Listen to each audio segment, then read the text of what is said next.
Bonjour à tous et à toutes, une petite vidéo où je vais te parler de mon contentement de la Linux Mint. Et oui, la fameuse Linux Mint. Cela fait des années que je la suis, j'avais installé la Linux Mint sur un vieux PC portable, un HP ProBook, et il s'avère que je me rends compte que cette Linux Mint fonctionne, donc je l'ai installée en 2017 sur un HP ProBook, donc on était sur une version de l'ISO de 2017 de Linux Mint, et il s'avère que cette petite Mint fonctionne très bien. Elle n'a aucun problème de fonctionnement. En 2022, je rebranche un vieil HP ProBook, donc c'est vieux, tu sais, c'était de ces ordinateurs qui marchaient sous Windows XP à l'époque. Alors ceux qui sont nés maintenant ne connaissent pas Windows XP, mais enfin c'était un Windows de l'époque. Et il s'avère que cet HP ProBook, que j'avais eu d'occasion, quand je l'ai passé sous Linux Mint, il a beaucoup mieux fonctionné, n'est-ce pas, que quand il était en Windows XP à l'époque. Il est vrai que certains PC fonctionnent mieux sous Linux Mint, et c'est beaucoup plus fluide, et pour les vieux PC, c'est quand même l'outil le plus utile, enfin le système d'exploitation le mieux adapté avec la Ubuntu bien sûr, pour ceux qui aiment bien la Ubuntu.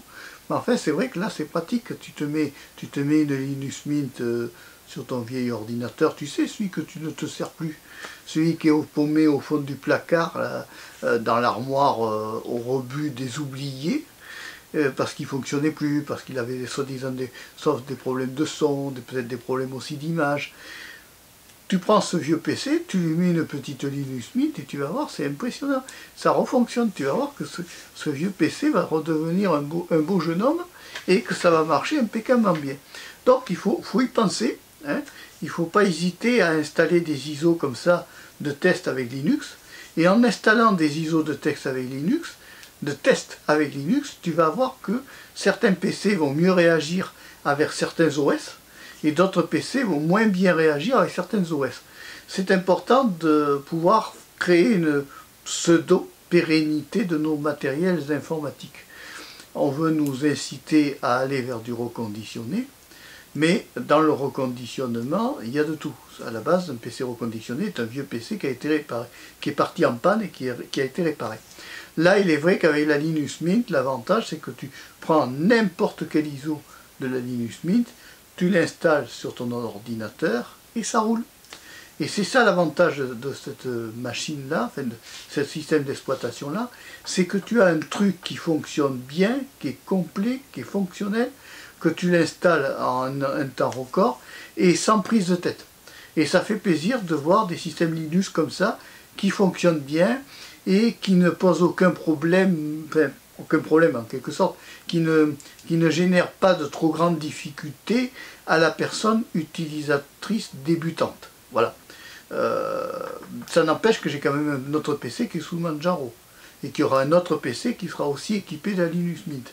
Parce que j'avoue que c'est la seule distribution Linux que je maîtrise jusqu'au bout, et où je suis à l'aise dedans, et bien. Voilà.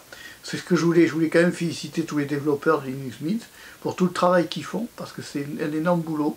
Ils font régulièrement des mises à jour, même une vieille Linux Mint se met à jour avec les derniers pilotes, les derniers drivers, et je trouve ça très bien parce qu'il y a un suivi régulier de l'OS qui fait beaucoup plaisir à voir, et de voir qu'au moins on a un système d'exploitation fonctionnel avec une vieille machine qui marche bien et où on n'a pas l'inquiétude de se dire oh là là ça va être périmé, ou que ça va ramer à mort, ou que ça va planter, ou ça va te mettre la fameuse croix rouge là qui se met à faire drung tout d'un coup. Non, tu l'as pas avec la Linux Mint, ça se met à jour tout seul, c'est juste un mot de passe-route et puis ça y est, quand tu as une mise à jour à faire, tu mets ton mot de passe-route, c'est terminé, tu te prends pas la tête. C'est vraiment un bon produit et moi j'en suis très content.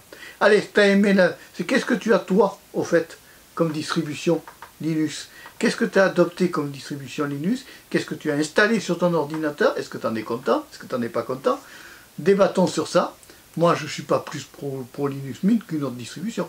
Mais en fait je constate qu'au fur et à mesure des années, la Linux Mint se maintient bien et qu'elle est correcte et que c'est du bon produit. Allez, si tu as aimé la vidéo, tu peux la liker, tu peux aussi t'abonner à Marc Péchaud 3. Au revoir, à bientôt et merci. Ciao.